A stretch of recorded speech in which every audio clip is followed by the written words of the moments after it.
Olá, eu sou o Rodrigo Bela Martinez e você está no canal do Contencioso Estratégico. Hoje o nosso convidado é o professor Paulo Henrique Lucon. Ele é livre docente, doutor, mestre pela Faculdade de Direito da USP, onde ele também se bacharelou e atualmente é professor, atualmente já há alguns anos, né, professor? Ele também fez uma especialização em Direito Processual na Universidade Estatal de Milão. É o atual presidente do IBDP, Instituto Brasileiro de Direito Processual, autor de vários livros e estudos, advogado, sócio de Lucon Advogados. Professor, muito obrigado pela oportunidade, é uma honra poder ter essa conversa. Eu que agradeço, Rodrigo, o convite e espero poder falar sobre os assuntos aí mais interessantes do processo civil da atualidade, né?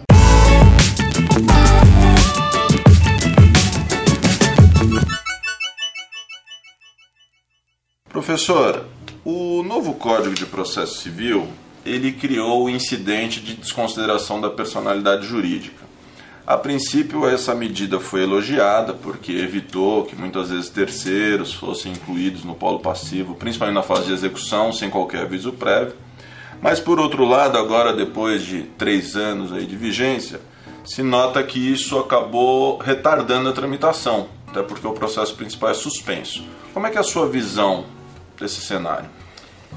Eu vejo isso como um movimento, uma reação a esse dispositivo, uma reação àquelas desconsiderações impensadas, não é? Então esse dispositivo surge no código, não é? Com aquela ideia de se permitir um contraditório, não é? Na verdade, Rodrigo, ele começa, com uma proposição na comissão dos juristas, não é, que elaborou o anteprojeto, com uma proposta muito radical a respeito da desconsideração, permitindo a desconsideração quando houvesse grupo econômico, não é? Então, se você perguntar para alguns juízes trabalhistas o que é grupo econômico, alguns podem ter uma visão, a meu ver, equivocada, de que o fato de, por exemplo, nós termos sido sócios há 25 anos atrás por 6 meses, isso geraria a existência de um grupo econômico. Você perguntar para um comercialista o que é o grupo econômico, não é? Ele vai dizer, olha, para ter o grupo econômico eu preciso ter uma assembleia e aí temos o grupo econômico. O fato é que nós temos essa ideia no anteprojeto e isso saiu do anteprojeto, foi para o Senado, e quando eu estava na comissão especial da Câmara, analisando o código, eu me deparei com esse dispositivo e fiquei preocupado, porque, em primeiro lugar, não é, o Código de Processo Civil é um código de processo, então nós não temos que estabelecer ou nos utilizar de conceitos de direito material no código, conceitos em relação aos quais não há um entendimento uníssono, pelo contrário, existem posições altamente antagônicas, e eu achei por bem fazer uma proposição de se retirar isso do código. Isso foi o primeiro aspecto, né, que eu destaquei para se tirar esse conceito de grupo econômico nesse dispositivo. O dispositivo em si é bom para aqueles casos em que realmente se verifica a existência daqueles pressupostos estabelecidos pela lei material para desconsideração, que são aqueles, principalmente, vamos falar da regra geral do artigo 50 do Código Civil, onde eu tenho dois conceitos, que são, respectivamente, confusão patrimonial e desvio de finalidade. E quando isso ficar demonstrado na petição, se faz a desconsideração e, nesses casos, se determina a citação. Então, era uma ideia de não surpreender a parte, não é? A parte terceira da relação jurídica, ingressar com a citação e não com a apreensão dos bens. Isso não significa que, por exemplo, o juiz possa deferir uma medida cautelar de arresto de apreensão de bens do terceiro se ficarem patentes esses requisitos para a desconsideração. Lembrando que existem outros requisitos, outras normas que disciplinam a desconsideração da personalidade jurídica. Na legislação ambiental, na legislação de concorrência desleal, na legislação tributária, não é? Tem toda uma disciplina própria. Mas o fato é que nós temos um ambiente para desconsideração onde há um módulo procedimental com o contraditório. Era essa a ideia, a partir do momento em quando se limpou, se retirou na Câmara, não é, aqueles conceitos que não tinham que estar, a meu ver, no Código de Processo Civil. Então, aí, nesse ponto, o dispositivo é muito bom. Acontece que, como todo dispositivo novo, não é, que dá uma impressão de algo novidadeiro, algumas vezes os aplicadores do direito se esquecem de outros fenômenos que acontecem no direito e que não têm a ver com a desconsideração da personalidade jurídica. Refiro-me aqui ao caso de sucessão empresarial. Então, os casos de fusão, incorporação, aquisição de todos os ativos, não é? Esses casos, fica claro que não temos aqui propriamente a necessidade de se fazer uma desconsideração da personalidade jurídica. Há uma sucessão processual, ou seja, o sucedido, não é? Recebe o processo no estado em que se encontra. Vale dizer, se aquele que sucedeu no processo recebe o processo no estado que se encontra, se o devedor originário já opôs, por exemplo, embargos à execução, esse novo terceiro que ingressa no processo não pode opor novos embargos. Nem será o caso de incidente de desconsideração da personalidade jurídica. Mas, professor, me permita interromper aproveitando essa questão da sucessão. O professor falou da sucessão legítima, digamos assim. Mas eu já li algumas críticas que talvez o Instituto ele não previu a sucessão não legítima, digamos assim. Quando um determinado empresário tem lá um posto de gasolina AB Posto e tem dívidas. Aí ele vende esse posto para um terceiro, tentando fugir das dívidas. O terceiro abre outra empresa, outra pessoa jurídica, que exerce a mesma função no mesmo local. E isso não ficou bem regulado. Como é que o senhor enxerga essa situação? Aí nós teríamos que ver, quer dizer, eu acho que nesse seu exemplo é um caso de desconsideração, porque se estabeleceu aqui uma nova pessoa jurídica em fraude, não é? E aqui se confunde o patrimônio anterior com o patrimônio atual, então deve haver um incidente de desconsideração com a citação. O problema, Rodrigo, é um problema que parece muito simples, mas até a citação é complexa, não é? Eu tive um caso em que se demorou 1 ano para citar a outra parte, porque a outra parte criava obstáculos, não é? Se criava todo tipo de óbice, e há uma tendência a dizer, olha, aqui o contraditório, né? Ao invés de dizer, olha, está desconsiderado, você acabou, né? Então a gente vê certos abusos de comportamento, que é fruto um pouco do que acontece na sociedade brasileira, né? Em todos os sentidos, que o sujeito simplesmente desrespeita as normas processuais. Então nós precisamos repensar o abuso dos exercícios dos direitos processuais no Brasil, seriamente. Quer dizer, o sujeito que está lá no processo, recebe o processo no estado que se encontra, começa a repetir matérias que já foram decididas. Esse sujeito tem que receber uma pena de litigância de má-fé, uma pena de atentado por ato atentatório à dignidade da justiça, tem que ter sanções, né? E os juízes não podem ficar com medo, receio de aplicar essas sanções. Tem que aplicar. Porque senão o processo hoje em dia é utilizado por quem não tem razão. E os números revelam isso, não é? Quando você vê um processo que tem processo civil brasileiro, tramitação média 13 anos, com 15 recursos em cada processo, quer dizer, tem alguma coisa errada no sistema. O sistema precisa mudar. Então, para isso é preciso ter uma postura diferente por parte, principalmente aqui, de certos julgadores que simplesmente acabam prestigiando, sem às vezes querer, não é? Por conta do acúmulo de serviço, não é? Acabam simplesmente não percebendo que estão se valendo, que uma das partes está se valendo do processo para empurrar com a barriga, não é? Então, já dizia o professor José Carlos Barbosa Moreira, né? Os grandes processualistas da história brasileira, ele dizia, no processo sempre tem uma parte que quer que o processo ande e outra parte que não quer que ande o processo. Então a gente precisa realmente pensar, quando fala em cooperação hoje em dia no Código de Processo Civil, tem que pensar com um viés garantístico constitucional, mas também tem que se pensar no devido processo legal. O devido processo legal exige que a parte simplesmente não recorra por tudo e por qualquer coisa, não é? Então nós precisamos repensar, porque o sistema está falho e o código, a nova lei, não é suficiente, apesar de ter demonstrado um grande avanço com novos institutos, como o incidente de desconsideração da personalidade jurídica. A nova lei não será capaz de resolver os problemas todos, porque os problemas são muito mais comportamentais, e aí nós precisamos mexer na base do comportamento.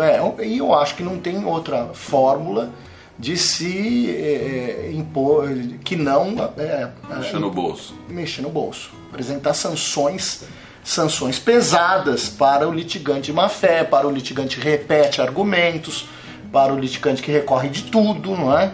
E aí, porque não tem o menor sentido a gente ter um ambiente com 110 milhões de processos, com uma taxa de congestionamento superior a 70%. Aquilo que entra é muito mais do que aquilo que sai. Então, não é preciso ser um gênio da lâmpada para perceber que o sistema entrará, se já não entrou, em colapso.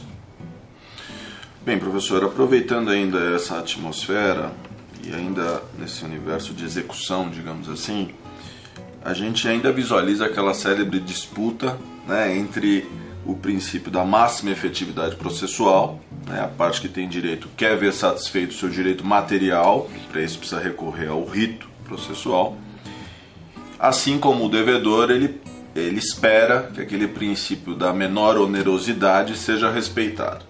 E em tempos agora de Lava Jato, esse ideal justiceiro, a gente tem visto decisões que caçam CNH, passaporte, cartão de crédito, enfim, para tentar compelir a concretização de alguma medida. Como é que o doutor enxerga essa dicotomia? Esse é um dos temas muito polêmicos. Eu vou colocar dois panoramas, né? Primeiro, um panorama garantístico, dizer, olha, tem limites à execução. Isso a doutrina já fala há muito tempo, não é? Não é preciso se dizer que hoje é vedada a execução corpórea, não é? Se a gente pensar no período das leges actionis do ordo iudiciorum privatorum do sistema romano, o credor poderia simplesmente matar o devedor ou jogar transtiberium além do Tibre e estava resolvido, não é?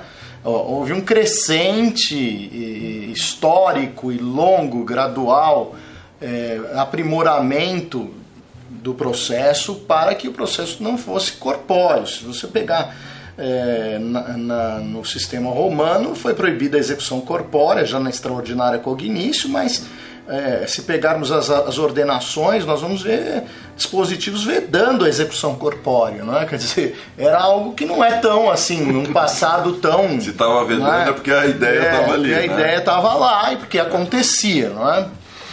Esse é um problema, não é? Então tem limites naturais. Eu preciso lembrar também que é vedada a prisão por dívida, exceção feita aquelas situações de prisão por dívida alimentar. O Brasil é signatário da Convenção Interamericana de Direitos Humanos, o Pacto de São José da Costa Rica, e, portanto, não pode haver prisão civil por dívida, a não ser naqueles casos de prisão por dívida alimentar, não é? Então aí fica aquela dúvida, bom, como é que nós vamos resolver isso, não é? O sujeito que não paga, o sujeito que tem todo o patrimônio no nome de pessoas jurídicas, o sujeito que não tem nada no seu nome, que usa cheque de terceiro, que usa cartão de crédito de terceiro, não é? Como resolver esses problemas que são culturais, não é? Isso é um problema sério, não é? E como enfrentar esses problemas, não é? Então, como nós podemos enfrentar essa crise de inadimplemento que existe no Brasil, que é algo extremamente grave, que abala a confiança nas relações jurídicas internas, que abala também a confiança do investidor que quer botar o dinheiro num país onde o processo demora muito e nada recebe. Então, nós temos que pensar nisso. Temos que encontrar uma solução. Então, vamos lá. Quais seriam as possíveis soluções? Fazer a negativização, né? Negativar o crédito da pessoa. Vamos pensar que outra possibilidade teria verificar os sinais exteriores de riqueza, não é? Algumas outras coisas. Aí precisaria ter um poder investigatório que muitas vezes o juiz não tem, a parte também não tem, não é? Então, como resolver esse tipo de problema, não é? A efetividade da execução é muito problemática no Brasil. Desses 110 milhões de processos, muito mais da metade é execução. Então, nós precisamos repensar. Ao mesmo tempo, tem essa questão, o passaporte, direito de ir e vir, não é? Como é que fica? A carteira de motorista, não é? Então, primeiro, para aqueles que sustentam que isso viola os direitos e as garantias. Aí nós estamos num campo de dizer no tudo ou nada, não pode. Então, né? Outra tendência é dizer, olha, o credor tentou de tudo, chegou no ponto ali que não tem mais o que fazer. Ele pode pedir para bloquear, por exemplo, o passaporte, porque quem tem dinheiro, se o sujeito viaja para o exterior é porque tem dinheiro. Que tem dinheiro paga. Então, uma viagem para o exterior hoje não é algo tão barato assim, né? Então, é legítimo isso? Então, nós estamos aqui a discutir, quer dizer, qual o direito de ir e vir? Não, o sujeito pode sair pela fronteira, pode sair de ônibus, não tem problema. Agora, e o problema do passaporte? Ele não tem passaporte. Então, como é que nós estabeleceríamos isso? Talvez pensar em alguma coisa, não pode comprar passagem aérea, alguma coisa assim, bloquear a aquisição de passagem aérea no nome da pessoa, a utilização. Talvez não um passaporte, bloquear o passaporte. Questão da carteira de habilitação, né? Aí o sujeito trabalha com Uber, aí como é que ele vai pagar a dívida, não é? Tem toda uma discussão ali, não é, de fundo, que nós precisamos ver o caso concreto para verificar que tipo de comportamento a pessoa está adotando, para saber se é legítima essa restrição ou não. Nós temos que ver o caso concreto. Eu acho que cabe aqui um pouco de criatividade por parte do advogado e principalmente dos magistrados, né, para saber qual é aquela medida adequada onde vai mexer psicologicamente no devedor para que ele cumpra a sua obrigação. E cumpra a obrigação, não só a obrigação de fazer e entregar a coisa, mas também a obrigação de pagar a quantia, que essa é a mais problemática, né? Então, como fazer isso? Não é? Se você vai em outros países, não é? A execução já não é mais nem feita pelo judiciário, não é? Então, o fato é o seguinte, o código... A última reforma do código, Rodrigo, se pensarmos bem, foi em 2008, quando colocou lá o artigo 543C sobre recursos repetitivos. Em 2009 já tinha comissão de juristas para discutir o novo código. Como a reforma da execução tinha acontecido, apenas para lembrar os nossos ouvintes aqui, que a reforma tinha ocorrido em 2005 e 2006, muita gente disse que não faz sentido mexer com a execução, mas tinha que mexer. Na primeira reunião que eu fiz na comissão na Câmara, eu disse, olha, se vocês realmente querem fazer um novo código que realmente mexa e resolva, nós temos que tratar de dois temas polêmicos. Primeiro, execução extrajudicial. Segundo, processo coletivo que não funciona aqui no Brasil. Falei isso. Aí ele falou, não, processo executivo não vou mexer, já tem um incidente de resolução de demandas repetitivas, já tem assunção de competência, não vou mexer nisso. Execução, mexemos agora e não deve mexer. Mas tem que mexer. Porque todos os países estão tirando isso do judiciário. Porque o judiciário não tem sentido nós jogarmos para o poder público toda a responsabilidade de tudo no Brasil. Então, já está provado que o judiciário não consegue fazer execução. Então, qual é o sistema que nós vamos adotar? E aí entramos em outra polêmica, não é? É saber qual é o sistema que o brasileiro desejará e construirá em cima da sua experiência, em cima da experiência estrangeira, não é? Então, aí, evidentemente, existem várias propostas legislativas, não é? Eu, por exemplo, acho que deveria isso caminhar para a advocacia. A advocacia deveria propor uma solução, né? Criar um sistema, um concurso interno para se criar alguma figura parecida com aquilo que existe em Portugal do agente de execução, não é?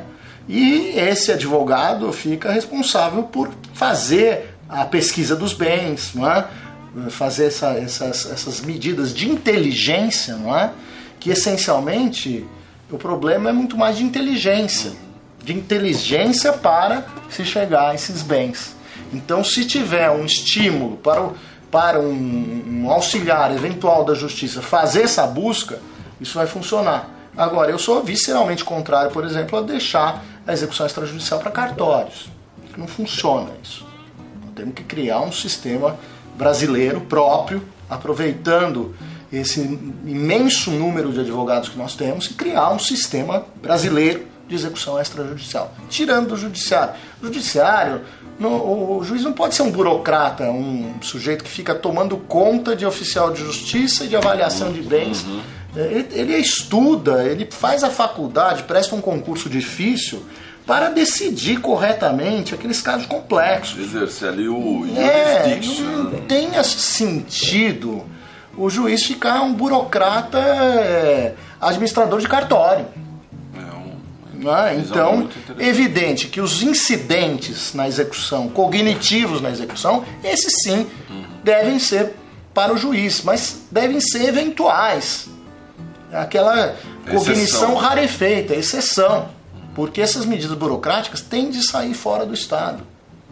E essa percepção, as pessoas no exterior já estão começando a verificar isso, que o judiciário é um serviço, e esse serviço custa. Então aí nós precisamos repensar também o que é acesso à justiça. Acesso à justiça é algo ilimitado? Não é? Não seria melhor eu ter um bom juiz para decidir aquele caso concreto, preparado, que não ficasse cuidando de outras coisas, questiúnculas de execução, para ficar exatamente cuidar da jurisdição e tratar daquele caso com profundidade, não é? E aí isso envolve, evidentemente, uma mudança cultural lenta, um estudo para saber qual será o modo de ser da execução brasileira, que não é esse, que esse não funciona. Bem, professor, ainda uma outra inovação do novo código foi o julgamento parcial de mérito, né? Aquela situação que tem vários pedidos, um está maduro e tal, e o juiz pode já decidir. Mas apesar de elogiável essa possibilidade, que o detentor do direito já tem uma parcial resolução, o código também previu que essa decisão parcial ela é atacada por um agravo, e esse agravo ele não permite sustentação oral, deixando alguma discrepância em relação a uma apelação, digamos assim. Como é que o doutor encara essa... Veja, esse dispositivo foi um dos que eu sugeri na Câmara. Não havia no Senado, no projeto. Eu sugeri por conta, não é assim que eu criei isso, nada. É inspirado no que acontece na arbitragem. As sentenças parciais são algo absolutamente comum na arbitragem. E funciona, não é? E é bom. Agora, no meu modo de entender, ter essa possibilidade do julgamento parcial, muito bom, porque isso permite a cisão daqueles pedidos que podem ser julgados desde logo, que não demandam dilação probatória, ou parcela do pedido em relação a determinado tema que não há controvérsia. Não é? Então, aí já se julga por meio de decisão interlocutória. Quando se teve o projeto, eu falei, tem que ter sustentação oral aqui, porque ontologicamente essa decisão interlocutória é uma decisão de mérito. Então não há o menor sentido não se admitir a sustentação oral. Há alguns tribunais que perceberam isso e admitem a sustentação oral. Via regimento. Então, quer dizer, algumas câmaras dizendo, olha, isso aqui é uma sentença de mérito. Então, como se permite a sentença de mérito, porque na realidade um ato pode ser definido pela forma e pelo conteúdo, e muito mais pelo conteúdo do que pela forma.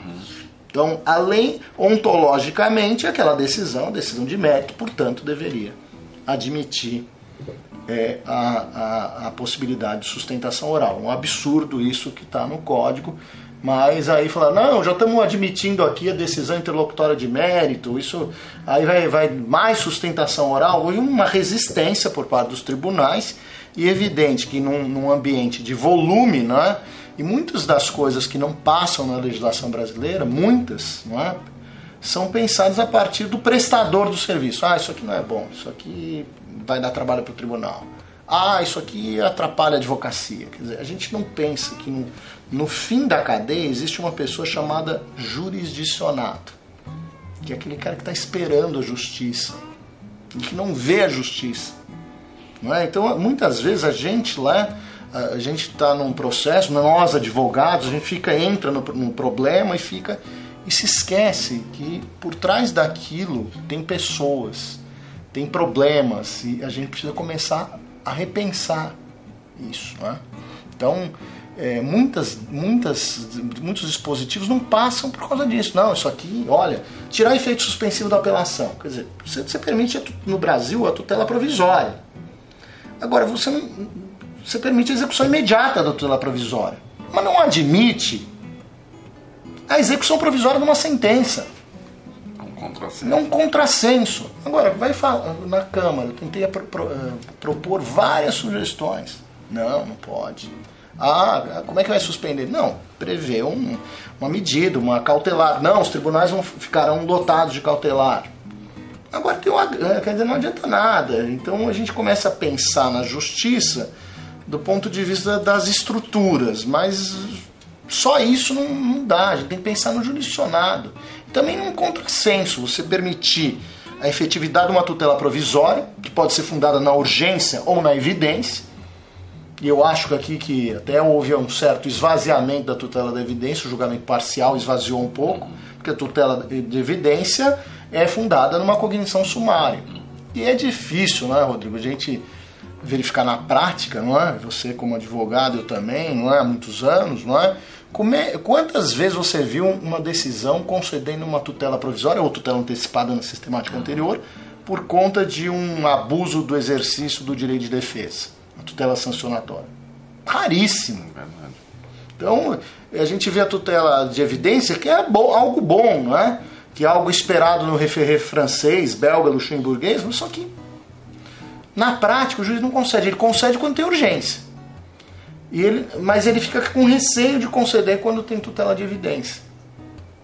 Então, a par disso, você vê um esvaziamento, o julgamento parcial esvazia a tutela de evidência, mas também tem um outro aspecto cultural, né? Eu fui há pouco tempo dar uma aula sobre julgamento parcial na Escola da Magistratura do Rio de Janeiro, para juízes. E os juízes muito resistentes ao julgamento parcial. Falam, não, eu prefiro já julgar tudo de uma vez, mas se tiver prova, não, aí a gente determina a prova e julga tudo no final, não é? Quer dizer, é uma resistência ao que é novo, não é? Então isso acontece muito também, toda vez que se aprova uma nova lei, existe uma resistência de se tentar... Pode ser feita uma crítica também à nossa classe, né? Porque se o advogado não cutucar, não forçar, ele não muda essa cultura. Né? A gente precisa começar a pensar na advocacia, o que é a advocacia enquanto uma atividade indispensável para a administração da justiça. Né? Então, vou dar um exemplo de algo que não está errado, né? Nos convênios o advogado recebe por peça. Então, nos convênios que se faz para a justiça gratuita. Então, o advogado vai querer fazer acordo ou vai querer recorrer? Então, quer dizer, a questão aqui é de estímulos, não é? De psicologia. Não precisa ser psicologia comportamental. Não é? Mas ele tem que tentar fazer o acordo, tá lá nos dispositivos do código, nos primeiros artigos lá, não é? Que é uma missão do Estado. Só que a gente vê que existe, na verdade, algumas regras, algumas diretivas, algumas orientações que fomentam litígio ao invés de tentar evitar. Então, por exemplo, aquele advogado público, não é? O sujeito fala, poxa, se eu não recorrer eu posso ser responsabilizado. Ou, se eu tentar fazer o acordo, podem vir aqui questionar o acordo lá para frente. Quer dizer, então... Violou o interesse público. O interesse público e tal. Então, eu prefiro recorrer, eu prefiro eternizar o conflito do que estabelecer uma situação que eu possa ser, no futuro, responsabilizado. Então, veja que isso, nós temos que pensar no comportamento durante o litígio, que aí envolve psicologia, neurociência, um monte de coisa, não é? Mas nós temos que começar a pensar, na hora de fazer a lei, que tipo de estímulo que eu posso dar para alguém cumprir a lei, para alguém pagar aquilo que deve, e não eternizar o conflito recorrendo. E para isso, quer dizer, eu digo que a administração da justiça é uma obra do ser humano. E todos são responsáveis, é o juiz, é o advogado, é todo mundo que compõe essa cadeia aqui de pessoas que atuam na justiça são responsáveis. Todas essas pessoas não tem como excluir a responsabilidade, né? Professor, outra inovação foi ampliar a possibilidade do negócio jurídico processual, que indica que ele já existia ali no foro de eleição, etc., conforme previsto nos artigos 190 e 191 do novo Código. O professor acha que essa ideia está pegando no nosso mercado, no nosso sistema? E mais, o professor acha que ela pode inibir ou até concorrer com aquela tendência das arbitragens, por as partes poderem ali criar suas próprias regras dentro do judiciário? Hoje a gente não sabe muito o que vai acontecer amanhã, mas a tecnologia vem ao encontro de todas as... ou vem de encontro a todas as profissões, não é? Nós vamos ter que repensar o direito em breve, não é?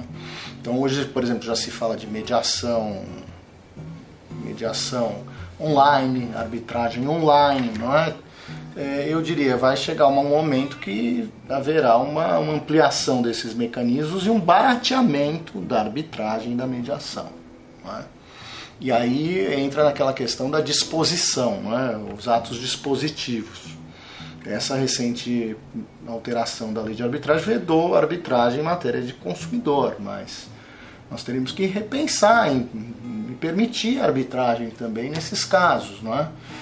O Código coloca uma norma geral para as chamadas convenções processuais ou negócios jurídicos processuais ou atos de disposição da parte, não é? É um avanço importante, já havia no Código ali, não é? Mas foro de eleição, até sobre a Convenção sobre ônus da prova, reproduzindo uma regra do Código Italiano de 1940, mas que nunca vi na prática no Código de 73 ser aplicado. Essa regra vem também repetida no novo Código. O Código também coloca convenções processuais típicas, por exemplo, a possibilidade de as partes escolherem um perito, não é? A questão do saneamento, não é? Saneamento entre as partes, ou saneamento até compartilhado com a presença do juiz e as partes, não é? Que também é um ato de disposição. Mas, evidentemente, que já existiam atos de disposição processual antes no Código. Se pensarmos a renúncia de direitos, é um ato de disposição unilateral. O reconhecimento jurídico do pedido é um ato de disposição unilateral. A questão são os bilaterais ali, não é? Como é que a gente vai incentivar isso, não é? Que eu vejo com bons olhos que essa tentativa de as partes tentarem disciplinar o conflito, não é? Na medida do possível conseguirem dispor sobre o conflito. Acho que é bom, tem muita polêmica sobre isso. Por exemplo, negócio jurídico processual em matéria probatória. Então, se você pegar um sujeito que é mais privatístico, arbitralista, fala, olha, combinou que não teria prova pericial, aquilo lá vale, e não vai ter prova pericial, o juiz vai ter que decidir com base nas provas existentes nos autos.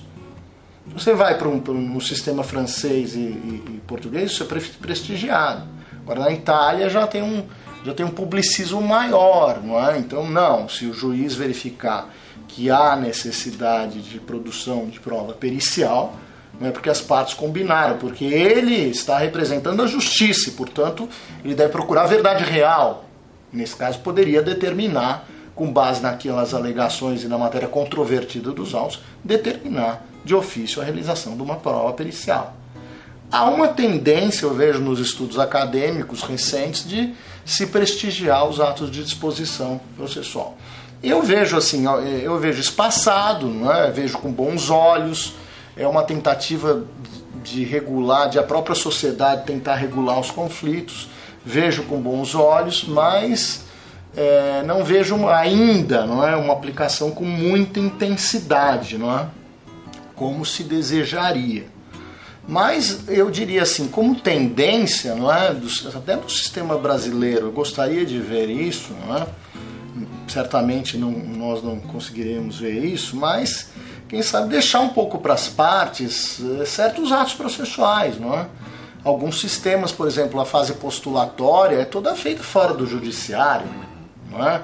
O pre-trial no sistema da common law é tudo feito fora do judiciário, não é? Então, quando a questão vai para o juiz, vai pronta, não é?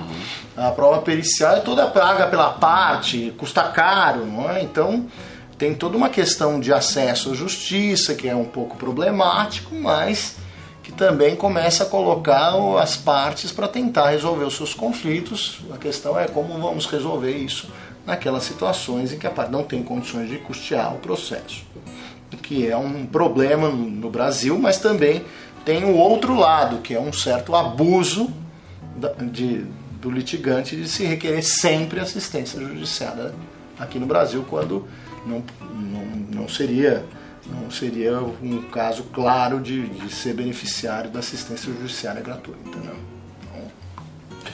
Bem, professor, para a gente fechar então a nossa discussão, vamos aprofundar um pouquinho nessa questão entre judiciário e arbitragem, né? Pelo que a gente vê, depois de 20 e poucos anos da lei de arbitragem no Brasil, ela se tornou uma realidade. Os conflitos mais complexos, as partes elegem a arbitragem como o meio de solução, por entender que vão ter uma decisão proferida por especialistas, com uma análise detalhada, pormenorizada. Mas também, por outro lado, essa decisão ela é irrecorrível e, salvo engano, até peço que o professor comente, ela não é passível de rescisória, pelo menos no conceito que se tem como rescisória. Ela é possível aquela... anulatória. Né? Depois no prazo de 90 dias. Bem mais curto. Enfim, como o professor sopesa essas possibilidades? A arbitragem tomou uma importância no Brasil muito grande, né? Há dados que revelam que o Brasil é o segundo país da América na utilização da arbitragem, depois só perdendo para os Estados Unidos, é algo muito expressivo e que revela duas coisas. Na arbitragem, as pessoas querem fugir do judiciário. Isso é um problema, por causa da demora. Não é? Então, hoje até tem algumas câmaras arbitrais, o processo vem demorando muito. Não é? Já está, algumas câmaras vêm sentindo isso e muitas vezes o procedimento arbitral acaba demorando muito. Não é? Então, mas é um fenômeno, e um fenômeno interessante, porque a arbitragem, hoje, a imensa maioria não é arbitragem internacional, é arbitragem interna. Né? Ou seja, é fuga do judiciário mesmo. Não é? Mas, às vezes, essa questão de não ter o recurso é algo ruim. Pega um painel arbitral ruim, não é? Uma decisão de péssima qualidade, não há o que fazer. Não é? Agora, uma questão polêmica que eu queria tocar é essa questão da desconstituição ou da anulação da sentença arbitral. Não é? E um tema muito caro ao novo Código, os precedentes. Quer dizer, os árbitros estão ou não vinculados aos precedentes judiciais? Não é? O juiz, se a arbitragem for de direito, os árbitros podem desconsiderar e violar frontalmente uma regra? Eu acho que não. Então, eu sou, assim, minoria dentro daqueles que defendem a arbitragem, não é? Então os arbitralistas mais conhecidos vão falar, não, isso aí pode acontecer e não cabe, não é? Eu vejo que há um problema aqui na motivação, porque não houve motivação adequada, porque a motivação deveria ter sido feita com base num dispositivo legal que deveria ter sido corretamente aplicado ao caso concreto. Então eu vejo um problema grave aqui, um vício de motivação, não é? Mas isso é objeto de muita polêmica, não é? Mas eu acho que precisa ser repensado. E eu acho que algumas câmaras, né? Outro dia eu estava ajudando a redigir um regimento interno de uma câmara arbitral, né? E cheguei à conclusão que deveria haver a previsão de recurso se as partes quiserem. Então, colocar uma arbitragem dentro do procedimento arbitral, a possibilidade de ter um recurso para um novo tribunal arbitral, não é? Então, isso garantiria uma qualidade melhor, não é, das decisões. Mas, para os arbitralistas, eles não gostam, não é? Tudo que venha contra a arbitragem, parece que isso é um atentado, não é?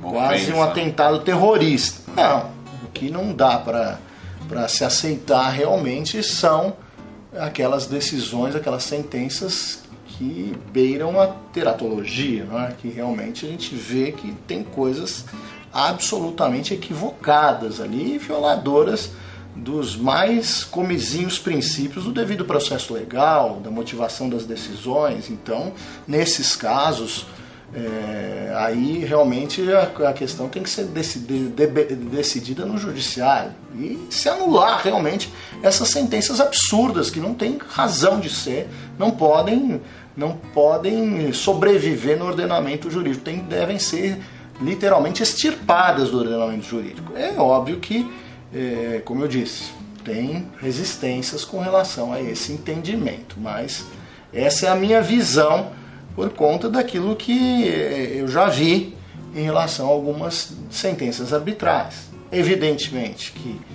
a grande maioria, imensa maioria das decisões de arbitragem tem uma qualidade imensa, não é? Então nós estamos falando assim da exceção da exceção, assim como os casos de rescisória. Basta ver estatisticamente quantas rescisórias são julgadas procedentes. Aí é evidente que, com base nesses sistemas de precedentes do Código de Processo Civil, nós teremos naturalmente uma ampliação do cabimento da rescisória. E deve haver, paralelamente também, uma ampliação para se admitir a anulação da sentença arbitral naqueles casos em que se violou literal disposição de lei, quando não há qualquer tipo de fundamentação a respeito. Professor, super obrigado. Muito obrigado, eu que prazer, agradeço. Uma aula. Todo meu aí, muito obrigado aí pela oportunidade e as perguntas muito instigantes, não é? Pessoal, então é isso, espero que vocês tenham aproveitado e até a próxima segunda.